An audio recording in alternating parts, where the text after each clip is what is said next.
Góðan og blessaðan daginn. Ingi Þór heit ég og að vinna hjá Flugfélag Íslands. Búinn að vinna þar í hátt í 8 ár. Einhverja reynslu í ferðagerðinum orðið og ætlum að reyna að miðla reynslu þeirri reynslu. Ég ætla aðeins að fara í gegnum tölfræði og bara í gegnum hverjir okkar farþegar eru. Bara svona, það verður svona, en ég ætla að það kannski byggir upp þess að heildarkonsept fyrir þetta. Það hefur við haldið fram að flestur okkar farþegar séu miðaldra karlmenn, sveitarstjórnarmenn. Ég ætla að fara í gegnum það er nú reygin misskilningur. Þetta nú rekstur félagsins dag. Við erum 80 ára gamalt fyrirtæki, stofnað á Akureyri, með varnarþing hérna. Fyrirtæki var stofnað í núverandi mynd fyrir 20 ára síðan, 200 starfsmenn, þið þekki þetta nú. Við erum að flytja hátt í, meðaltæði svona 350.000 farþega. Við fórum í 400.000 farþega hérna á því drottins ári 2007. Og það nú komið fram að það ákveðin samdráttur í innanlandsfluginu. Þetta leiðakerfið okkar. Sjáu það hérna. Erum að fljúga hérna á þessa helstu það Akureyri, Ísafjörður, Egilsstaði. Svo erum við hérna að fljúga til Grænlands og í samstarfi við Atli Gervis til Færeyja. Svo erum við í miklu og góðu samstarfi við systurfyrirtæki okkar Icelandair sem gengur bara mjög vel fyrir að sinna það nánar. Ég ætla aðeins að fara í gegnum hérna smá tölfræði. Eins og ég sagði, þetta ekki bara miðaldra sveitarstjórnarmenn, þetta eru bara 50-50 kallar og konur. Það nú bara þannig. Aldursskiptingin, hún mjög jöfn. Við erum að tala við erum bara að gera kannanir hérna, við sjáum þetta hérna frá 2004 og þetta eru kannanir sem gerðar, við gerum á veturnar og sumrin. Þannig að þið sjáum að þetta við erum að flytja yfir, til dæmis 20.000 börn á hverju ári, yfir það. Þannig að þetta eru Íslendingar, í húð og hár. Hérna aðeins með þjóðerni, þetta áhugavert út frá umræðinu í dag. Hérna sjáum við þróun á Íslendingunum. Þetta fer nú alltaf eftir meira útlendingum á sumrin. Eins og sjáum við, þessi könnun var gerð hérna síðasta sumar, í lok ágúst. Og svo erum við, þetta þessi barátta sem við öll erum að berjast við, að fá fleiri erlendu ferðamenn borð í vélarnar. Það nú gaman að segja frá því að það hefur verið vöxtur í ferðaiðnaðinum, einhver 20-30% á síðustu árum. Og sú aukning, við hefum verið að fá sirka 15-20% aukningu á síðustu 3 árum og það bara jákvætt. Það var í sögulegu samhengi síðasta mánuð, 10% erlendu ferðamenn borð í innanlandsfluginu sem bara mjög gott, mjög góð þróun. Áfangastaðurinn, ég fór að sýna þetta, Akureyri er langstærsti áfangastaðurinn okkar og þetta svona hlutfallið bara við veltu líka. Þannig að við erum svona milli 40 og 50% af farþegum að fara milli Akureyri og erum stundum að fara í hátt í 11 til 13 ferðir á dag á föstudögum og sundum, þannig að tíðnin mikil. Farþegaflutningarnir, þetta náttúrulega frútt í það sem Jón Karl sagði hérna áðan, við erum að flytja hérna í innanlandskerfinu, þetta frá 265, ég tók nú hérna áðan tölu, en við erum að sjá vöxt núna í fyrsta skipti síðan 2009. Við erum búin að vera í samdrætti síðan þá, alltaf bara eftir það fylgni milli hvernig þjóðarpúlsinn og við sáum vöxt í fyrsta skipti held í maí 2015 og hann haldið sér síðan. Tíðni, eða hversu oft, þannig að ég myndi að halda ég var að hlutgefa hérna að sveitarstjórnarmaðurinn, hann ferðast nú oftast með okkur, en flestir að fara hérna 2-3 sinnum á ári. Og það var nú gaman að segja fyrir því, að ég sá hérna í rýnihópnum með strætó, og það var að tala að strætó ætti að vera lest, en það alltaf að tala og við ættum að vera þessu strætó. En þetta náttúrulega allt eitt sæmi, þetta náttúrulega bara samgöngur. Tilgangur ferðarinnar, þetta fróðleg klara líka. Þetta náttúrulega, hérna þessi könnun var gerð hérna í sumar, þannig að flestir eru nú að leiða frí, en stundum hérna eins og morgunvélarnar héðan, það alveg full vel að svokölluðu viðskiptafarþegum. Mjög ofta vitnar eru 40% okkar farþegum á leiðinni í viðskiptaerindi. Þetta túlka það á marga vegu. En fólk að bara fara milli landshluta, bara hefur sitt erindi. Hérna inn á þetta sem Jón Karl var að tala um, það í svona sögulegu samhengi síðan 1971. Þá svona 2% aukning á meðaltali í innanlandskerfinu, farþegafjölda. Og við gerum ráð fyrir því á þessu ári að auka 3%. Þannig að við erum á leiðinu. Sætæði, hún náttúrulega mikilvæg, margir sem tala hana, en svona leikur hún út á Akureyri, 76%, sem mjög gott, myndi ég segja. Okkar markmið að flugleiðarnar til að reka það markaðslegu forsendum, þá mega nú ekki fara undir 65%, en við erum að ná, við setjum okkur markmið allan að sé svona með jafnaði 73%. Það svona okkur markmið, þannig að við erum að ná ágætis árangri þar. Stundisinn, hann talaði ófærð hérna, ég held að hafa skilgreindar 50 stormar hérna síðasta vetri. Það var gríðarlega frá miðju nóvember fram í miðjan apríl. Ég held að það hafi nú verulega áhrif á okkur og það var nú gaman að sjá tölfræðina hérna strætó. Ég held að hafi verið 300 ferðir sem aflýst milli Akureyrar og Reykjavíkur. Það fer ekki hérna. Og það gaman að segja fyrir því að það mjög svipað hjá okkur. Það var hátt í 264 ferðir aflýstar á Akureyri. Þannig að maður myndi halda að þegar loftið í vesinni þá myndi landleiðin vera, en það fylgdi hann á milli. Við þurftum að hugsa út fyrir boxið í fyrra út af því öllum þessum ófærðum sem eru sem ekki oft á Akureyri en tölun að tala sínu máli, að þá reyndum við að farþegarnir vilja bara koma til síns heima, við vilja fara með A og B.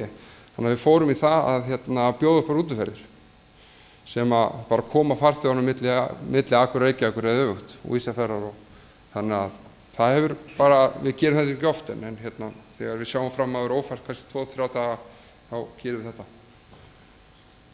Þannig að við erum komin í rútubusiness. Nei, síðan svona. En stundisinn, þetta einkunnir sem að Íslendingar að gefa okkur og þeir eru bara, þrátt fyrir alla þessa ófærð þá verður að gefa okkur bara mjög góð einkunn. Og við stýrum þessu með upplýsingatækni, sendum út SMS og fleira. En aðeins málan hjá okkur allavega, það var tekin ákvörðun að skipta út fokkurunum. Erum búin að fara hratt úr 6 niður í 4 og erum komin í söluferli með þessa 4 fokkura. Og ef ykkur vil kaupa þá bara hafið samband átna. En við erum búin að taka ákvörðun að kaupa 3 Q400 vélar. Við erum búin að vera með rekstri Q200 vél sem kallast í daglegu tali DAS 8 í 10 ár með mjög góðum árangri og við hafa tekin ákvörðun að fara í þessa vél.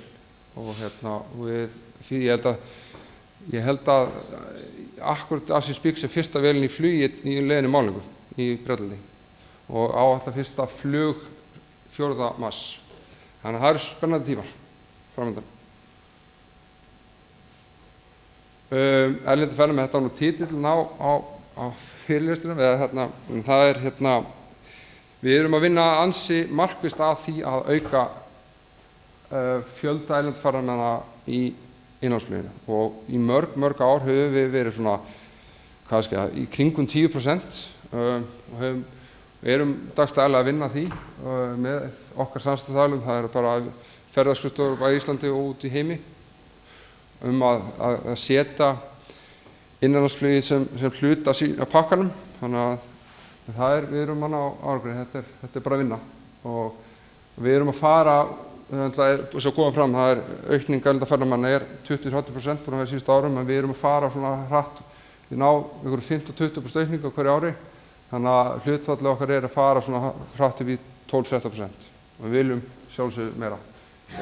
Við erum með ákveðna stefnu í þessu, við erum rosalega fókusirað á interneti sem ég kem aðeins inn á eftir. Við erum með stefnu í því að auka sýnileika áfangastaðanna, þannig að við fórum fyrir 2 árum síðan í svokölluðu GTS-kerfi sem í daglegu tali kallast Amadeus.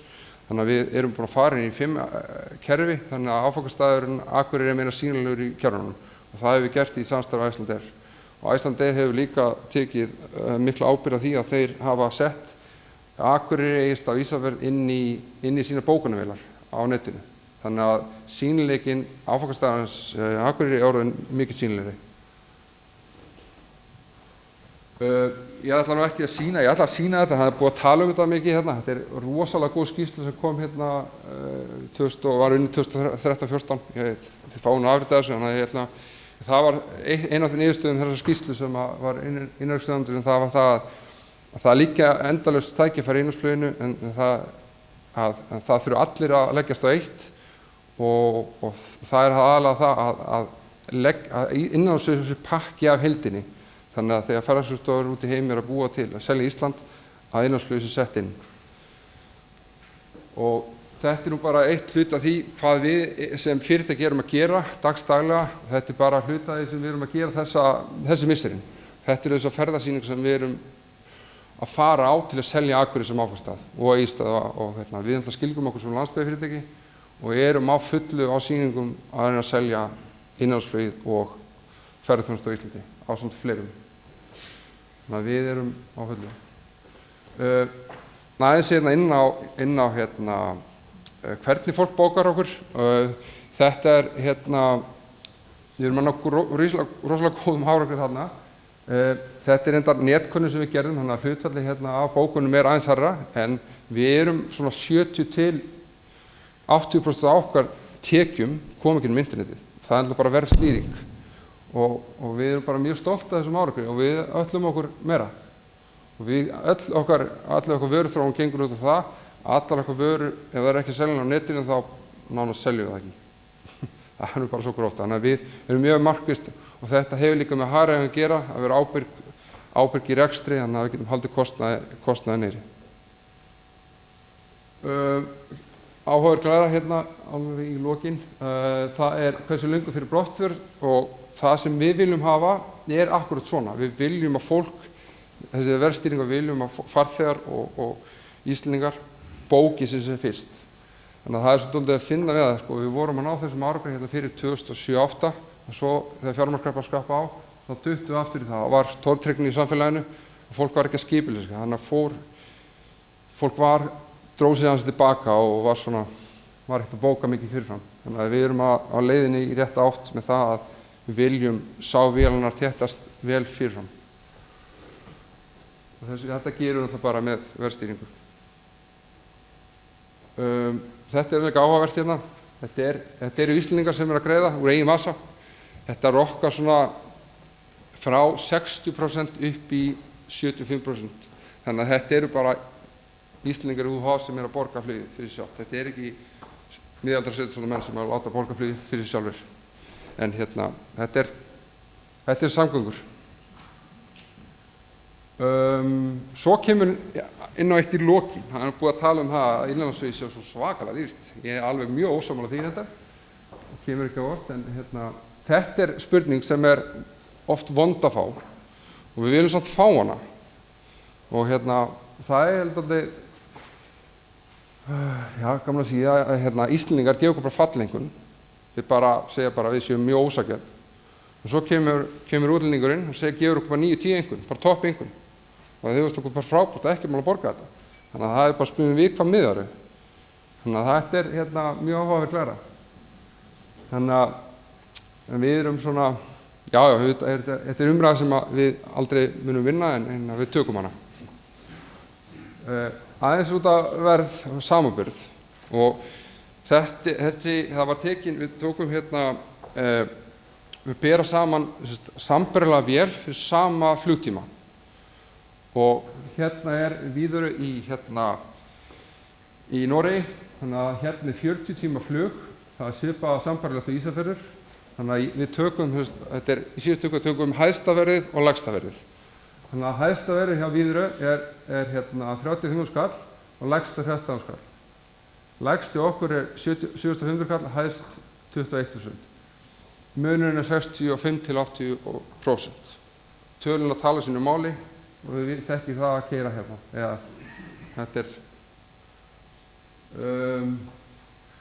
Þetta hérna Svíþjóð.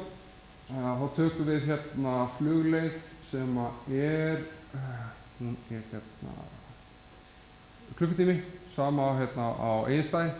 Þannig að Stokkhólmur hérna lægstaverðið var 8,3, lægsti okkur 7,5, hæst var 29, hæst hérna var hjá okkur 24, munur 10–25%.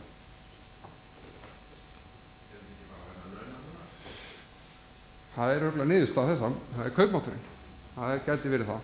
En sko, hérna tökum við Danmörk, alveg í lokin, 15 mínútna flug, Akureyri sami flugtími. Lægst hjá SAS var 11.600, hæst 37, lægst hjá okkur 7,5, hæst 24. Munurinn 50%. Þannig að það spurning hvað þú miðar við. Það spurning sko kaupmátturinn. Við getum kannski aldrei komast að niðurstöðu en þetta staðreyndir. Þannig að tölum tala sínu máli og eins og segi, innanlandsflug ekki dýrt.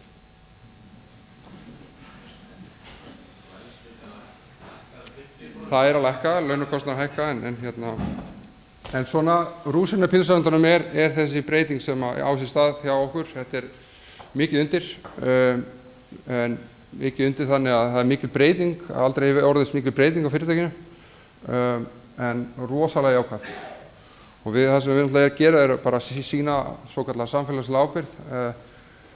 Við þurfum alltaf að endurnýja, þið þekkið alltaf með bílinn ykkar í heimilisbókhaldinu, þið þurfum alltaf að endurnýja hann reglulega, annars bílar hann og þarf að fara að gera við. Þannig að við erum að endurnýja flugflotann út frá því og þetta eru bara tækifæri. Það hefur verið talað það að þessi vél ætti að geta flogið hérna út frá Akureyri og það verður bara tíminn að ljós. Hvað verður? Hvort hún fyrir að fljúga millilandaflug frá Akureyri hvort það verður til eitthvað nálgast Evrópu. En já, þannig að ég ætlum ekki að hafa þetta mikið lengra. Takk fyrir mig.